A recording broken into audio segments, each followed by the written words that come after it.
Pendant très longtemps dans ma vie, j'ai eu aucun succès, c'est-à-dire que j'arrivais pas à atteindre ce que je voulais et puis ça a changé, j'ai commencé à atteindre mes objectifs, à atteindre mes visions, à atteindre les choses qui étaient importantes pour moi et j'ai basé beaucoup de ce succès sur le fait de comprendre que si quelqu'un avait les résultats que je voulais et que je reproduisais les actions de cette personne, alors j'avais beaucoup plus de chances d'arriver au succès. C'était même l'une des formules du succès. Quelqu'un qui part de plus ou moins là où je suis parti, qui atteint les résultats que je veux en reproduisant ses actions, en reproduisant le chemin, en parcourant le chemin qu'il a parcouru, ça va me mener au succès. Et c'est pour ça que j'ai décidé de beaucoup me former, c'est pour ça que je me suis entouré aussi de mentors à chaque fois dans des nouvelles activités qui m'ont permis justement de comprendre comment ils avaient fait et de pouvoir reproduire ce succès. C'est exactement la même chose au niveau de l'argent, quelqu'un qui est parti de très peu au niveau de l'argent et qui a réussi à augmenter son salaire et parfois atteindre des sommes vraiment très importantes, si vous reproduisez ces actions, vous allez aussi y arriver.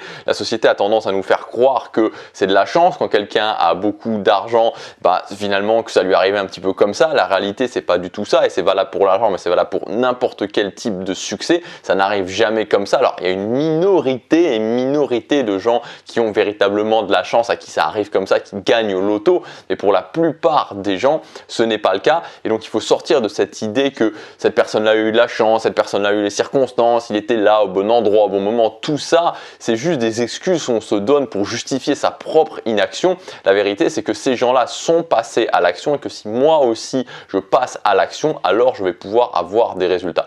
Et donc dans cette optique de reproduire les actions des gens qui ont eu du succès, des gens qui ont eu les résultats que je voulais, puisque cette semaine on parle justement de bâtir son épargne, on parle de gagner plus, j'ai voulu dans cette vidéo vous donner plusieurs conseils de millionnaires que j'ai pu apprendre pour la plupart dans des livres, qu'ensuite j'ai testé, que j'ai mis en place dans ma propre vie, que j'ai gardé les meilleurs. Ces conseils vont vous permettre de bâtir votre épargne, c'est-à-dire de commencer à générer des économies, de constituer finalement votre patrimoine et d'avoir de plus en plus d'argent, de constituer un matelas de sécurité qui va vous permettre tout simplement d'être plus zen, puisque j'en parlais dans la vidéo d'hier, quand on a 5 000, 10 000, 15 000, 20 000, 30 000 euros de côté, on se sent un petit peu plus zen au quotidien. Premier conseil issu de ces millionnaires, c'est-à-dire de ces gens, et quand je dis millionnaires, c'est pas des gens qui ont hérité, des gens qui sont partis de nulle part, qui sont partis de très peu, qui sont arrivés extrêmement haut, c'est tout simplement d'éliminer les pertes et de dépenser son argent sous forme d'investissement.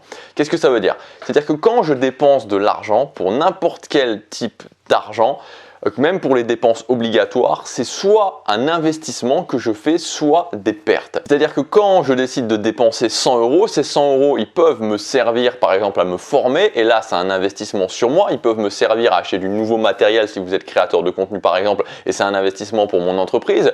Ils peuvent, voilà, ça peut être plein de choses qui peuvent me donner un retour sur investissement, ou je peux juste aller les dépenser dans des pertes, dans le fait d'aller faire une sortie avec des amis, et ça, c'est pas quelque chose qui va me donner un retour sur investissement. Donc à chaque fois que je dépense de l'argent, finalement, c'est soit une perte parce que cet argent-là, je le mets et puis ça m'apportera rien, c'est-à-dire que je vais dépenser 100 euros et ces 100 euros, ils vont se transformer en zéro, ou alors c'est un investissement, c'est-à-dire que ces 100 euros peuvent peut-être, c'est le principe de l'investissement, se transformer en 200, 300, 400, 500 euros.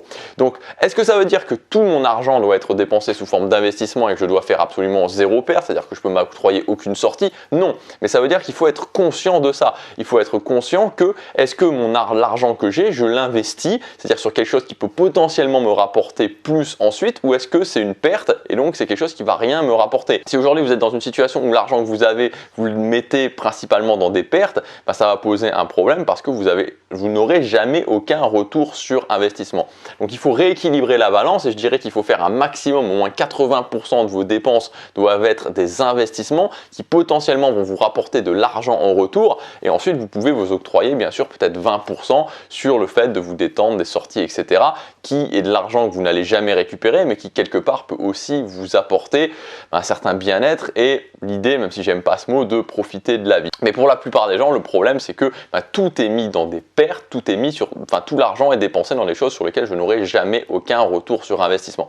Donc faites bien attention à ça, que l'argent que vous dépensez, que l'argent que vous mettez, qu'il y ait un retour potentiel sur investissement, que ce soit dans votre formation, que ce soit au niveau d'acheter des choses pour vos objectifs, que ce soit au niveau tout simplement de mettre dans de l'épargne qui va potentiellement vous donner là aussi un retour sur investissement. Deuxième principe très important des millionnaires, c'est le fait de se payer en premier. C'est-à-dire quand on touche son salaire, non pas de commencer à mettre l'argent dans les choses qu'on doit absolument payer, mais de commencer à mettre en premier lieu l'argent sur les économies. Parce qu'on sait très bien que quand je commence à dépenser les choses que je dois dépenser et qu'ensuite éventuellement je fais des économies, il ne reste jamais rien sur les économies. Donc l'idée c'est d'inverser le processus et de dire ok, d'abord je vais mettre d'abord je vais mettre l'argent sur mes économies et ensuite je vais faire avec ce qui reste. Et on peut se dire oui mais si je fais comme ça, qu'est-ce que je fais s'il reste pas assez? La réalité c'est que c'est toujours possible d'adapter son niveau de vie. La réalité c'est que c'est toujours possible en fait de faire avec ce qui reste. Je prends souvent cet exemple, si aujourd'hui vous gagnez 1500 € par mois et qu'on vous dit il y a un problème et vous allez en gagner plus que 1200, qu'on réduit votre salaire à 1200, vous allez vous en sortir. C'est-à-dire qu'avec 1200 € par mois, vous allez faire en sorte de vous en sortir. Ça va pas être marrant, ça va pas être agréable, mais ça va être possible. Vous allez pouvoir changer l'appartement, vous allez pouvoir changer de voiture, vous allez pouvoir réduire votre forfait de téléphone, réduire vos assurances, vous allez pouvoir dépenser moins. Voilà, vous allez vous octroyer moins de plaisir dans le mois, mais vous allez vous en sortir en passant avec moins 300 € par mois. Ça va être quelque chose de possible. Et donc, c'est-à-dire que vous pouvez faire passer vos économies en premier, d'abord mettre de l'argent sur là où vous devez économiser et ensuite dépenser l'argent que vous devez dépenser et ensuite les plaisirs s'il reste de l'argent. En faisant ça, vous êtes sûr et certain, mois après mois, de faire grossir vos économies. Le troisième principe, c'est le principe de l'économie indolore et donc on peut combiner avec le fait de se payer en premier pour ne pas que le fait de se payer en premier soit trop irréalisable, j'ai envie de dire. L'économie indolore, les économies indolores, qu'est-ce que ça veut dire? Ça veut dire de commencer très très petit. Par exemple, de commencer en économisant 1% de votre salaire. C'est-à-dire que économiser 1% de votre salaire, ça veut tout simplement dire que si je gagne 1000 €, j'économise 10 €. Qui ne peut pas économiser 10 € quand il gagne 1000 €? Personne. C'est-à-dire que tout le monde va pouvoir économiser 10 € quand il gagne 1000 €. Et en faisant ça, ça permet petit à petit d'augmenter ses économies en faisant en sorte que ce soit totalement indolore. C'est notamment un principe que T. Harv Eker expose dans son livre L'état d'esprit des millionnaires. Il parle notamment d'un exemple d'une fille qu'il a coachée, qui a réussi à se constituer une véritable fortune en commençant comme ça avec ce système de l'économie indolore. Parce que l'idée c'est quoi? C'est toujours la même chose, c'est-à-dire que quand vous économisez 10 €, une fois que vous êtes habitué à économiser 10 €, est-ce que c'est plus compliqué d'économiser 20 €? Non, une fois que vous économisez 20 €, est-ce que c'est compliqué d'en économiser 30? Non, une fois que vous êtes habitué à 30 € d'économiser, est-ce que c'est compliqué d'en économiser 40? Alors l'idée c'est de faire ça sous forme de pourcentage, parce que comme ça permet d'éviter de parler en termes de chiffres et de commencer à se dire ok, je vais économiser 1%. Ok. Et quand je suis à l'aise avec 1%, je passe à 2%. Et quand je suis tout à fait à l'aise avec 2%, je passe à 3%.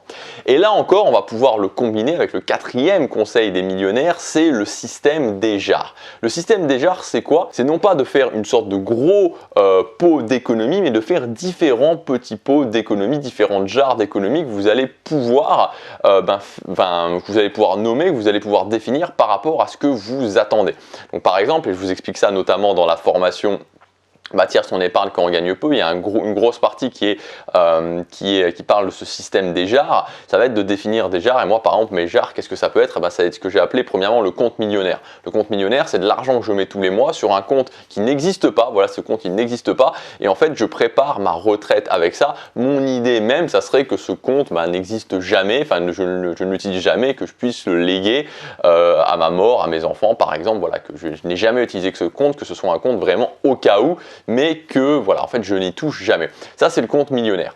Il y a d'autres comptes aussi, comme par exemple le compte liberté, c'est aussi un compte que j'ai mis en place. Le compte liberté, l'idée c'est de commencer par 6 mois de salaire d'avance. Quand je sais que j'ai 6 mois de salaire d'avance, d'un coup c'est tout de suite beaucoup plus simple. C'est-à-dire que je me dis que si demain, peu importe que je sois salarié ou que je sois entrepreneur, mon entreprise coule ou je me fais virer, j'ai 6 mois avec mon niveau de vie actuel, c'est-à-dire que je peux aussi baisser mon niveau de vie pour pouvoir me retourner, pour pouvoir essayer de faire quelque chose d'autre, pour pouvoir avoir un petit peu de temps pour ne pas devoir être tout de suite le couteau sous la gorge. Donc on peut commencer par 3 mois de salaire, après on peut commencer sur 6 mois de salaire, et puis éventuellement 1 an de salaire d'avance. Voilà, 6 mois, 1 an de salaire d'avance, on se sent beaucoup plus à l'aise. Donc toutes ces jars, et puis après il y a le compte par exemple, ma jar qui est ma jar projet. Donc là, la jar projet, c'est sur les différents projets que je vais avoir, par exemple sur mon business. Donc on définit différentes jars et ensuite on les remplit petit à petit, notamment en utilisant ce concept de l'économie indolore en mettant des pourcentages sur chacune de ces jars. Le 5e point, c'est de bloquer les accès. C'est-à-dire que quand vous avez mis ces économies, quand vous avez ces différentes jars d'économies, c'est de mettre en place un système pour bloquer les accès, pour que ce soit impossible, ou quand c'est pas impossible, parce qu'on peut pas rendre l'accès impossible pour tout, très compliqué et le plus pénible possible de pouvoir accéder à cet argent.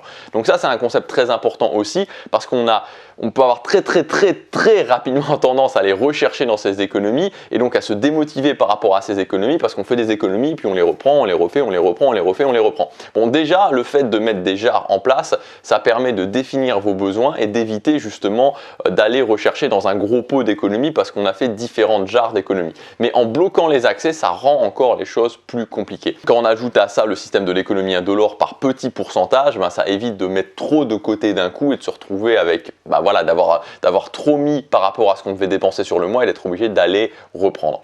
Et enfin, le dernier point, le 6e point, c'est de définir son niveau de dépense et de ne plus l'augmenter. C'est-à-dire que je vais définir un niveau de dépense et je vais maintenir ce niveau de dépense même ensuite quand mes revenus vont augmenter. Parce qu'on pense que c'est compliqué de faire augmenter ses revenus. C'est pas compliqué de faire augmenter ses revenus. Dans la formation Bâtir son épargne quand on gagne peu, je vous donne plusieurs dizaines de solutions clés en main pour pouvoir générer des micro-revenus, c'est-à-dire de 200 à 300 euros par mois supplémentaires depuis chez vous. Mais donc quand on commence à voir que je peux gagner 50, 100, 200 euros par mois, on est vite tenté de se dire ce mois-ci j'ai 200 ou 300 euros par mois de plus, je pourrais acheter ça ou je pourrais acheter ça. Et là on tombe dans le piège justement des gens qui vont gagner beaucoup plus mais qui vont économiser pas plus, voire des fois moins parce qu'on a aligné ses dépenses sur ce qu'on gagne en fait.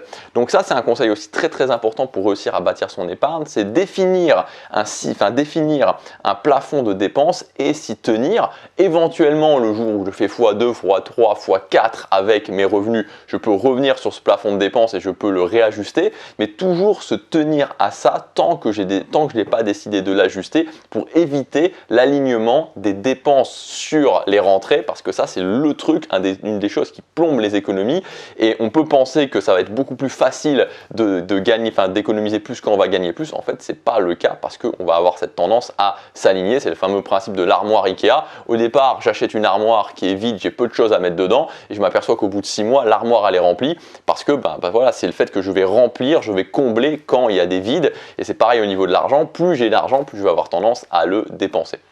Donc voilà pour ces conseils, c'est vraiment des conseils en béton armé, honnêtement moi je les ai mis en place dans ma vie et ça m'a donné des très bons résultats. Ça va vous permettre de bâtir votre épargne et de maintenir cette épargne, de choisir aussi cette épargne, que ce soit beaucoup moins compliqué de la construire, que ce soit presque indolore de faire des économies et d'avoir vraiment un plan d'économie sur le court, sur le moyen et sur le long terme. Voilà, donc si vous voulez qu'on mette tout ça en place ensemble pour vous par rapport à vos objectifs, par rapport à ce que vous gagnez, vous avez la formation Bâtir son épargne quand on gagne peu. Donc dans cette formation, on va voir tous ces grands principes, on en verra encore d'autres, on va mettre en place, on va faire aussi une audit de vos dépenses, on va voir comment est-ce que vous dépensez votre argent et comment on peut travailler là-dessus et on mettra en place un système automatique par rapport à tout ça qui va, voilà, on va mettre en place ce système et ensuite il sera en pilotage automatique, vous n'aurez plus à y revenir et vous aurez aussi toutes les solutions pour générer 200 à 300 euros par mois avec les micro-revenus depuis chez vous. Donc ça sera des solutions clés en main, c'est-à-dire qu'à chaque fois vous avez la solution et vous avez exactement comment la mettre en place, la marche à suivre. Tout ça c'est disponible jusque demain, c'est dans le premier lien dans la description. Passez à l'action, chaque jour compte.